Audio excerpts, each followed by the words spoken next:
देख रहे हैं के न्यूज़ HD। मैं हूं केजल खान।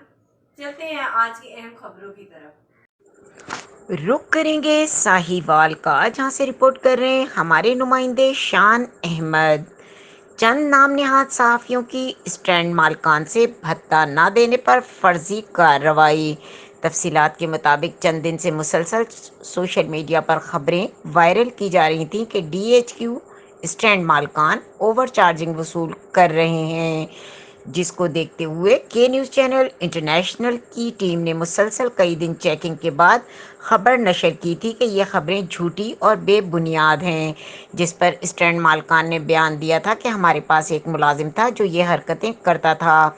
अवामुन्नास की शिकायत पर हमने इसको नौकरी से फारिग कर दिया था। इसके बाद चंद सहाफ़ी हमें पैसों के एवज़ ब्लैकमेल करने लगे। पैसे ना देने पर हमारे खिलाफ झूठी खबरें नशर कर रहे हैं, लिहाजा मेरी कमिश्नर साहिवाल DC साहिवाल से अपील है कि महकमाना तौर पर इस मामले की छानबीन की जाए और हमें इंसाफ फराहम किया जाए।